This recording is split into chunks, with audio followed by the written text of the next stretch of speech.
Bonjour à tous, je continue à vous partager des extraits du livre du cardinal Ouellet sur le mariage. Le sacrement primordial dans l'Ancienne Alliance.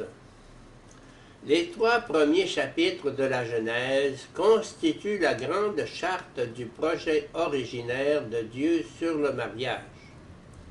Jean-Paul II a accordé une attention toute particulière à ces chapitres dans lesquels il voyait dessiner le projet originaire de Dieu sur le mariage comme sacrement primordial.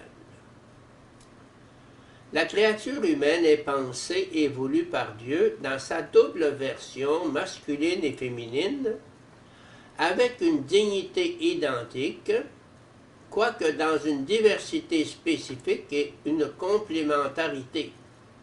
L'homme et la femme constituent ensemble l'image divine. La seconde donnée fondamentale est la bénédiction de Dieu sur les 2 premiers époux. Dieu les bénit et leur dit « Soyez féconds et multipliez-vous, remplissez la terre. » Genèse 1, 28. Une telle bénédiction n'est pas un simple souhait. Elle exprime la présence de Dieu, elle est une parole mettant en œuvre une réalité.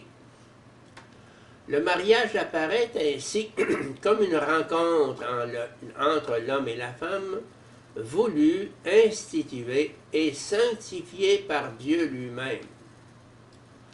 Le don même de la vie qui jaillira de la rencontre conjugale des 2 époux sera considéré comme un don propre de Dieu, voir Genèse 4, 1.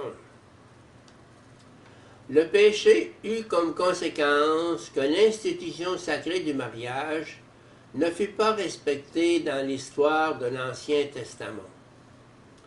Les transgressions de la sainteté du mariage furent innombrables depuis le temps des patriarches, avec la diffusion de la polygamie.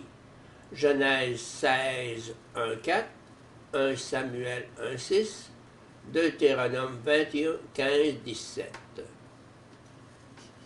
Les prophètes emploient le langage du mariage pour exprimer l'alliance entre Dieu et son peuple.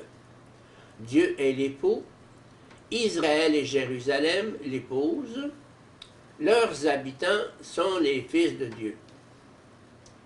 L'intégralité du Cantique des Cantiques reprend cette thématique avec le genre littéraire poétique. Il est bien connu que l'exégèse juive voit dans ce poème d'amour une hymne à l'union nuptiale de Dieu avec son peuple Israël. Depuis le temps des prophètes, le mariage appartient donc à la promesse de la nouvelle alliance, c'est-à-dire des relations restaurées entre Dieu et l'humanité.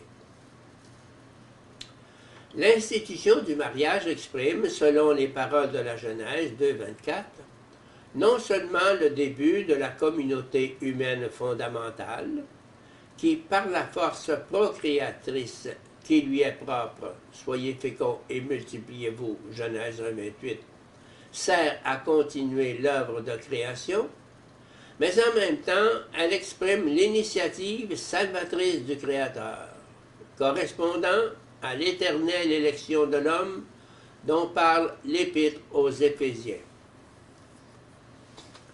Le concept de sacrement primordial trouve sa justification théologique en ce que le Créateur a institué le rapport homme-femme en vue de l'alliance dans le Fils bien-aimé et l'a béni depuis les origines d'une fécondité naturelle et surnaturelle venant de la grâce du Rédempteur.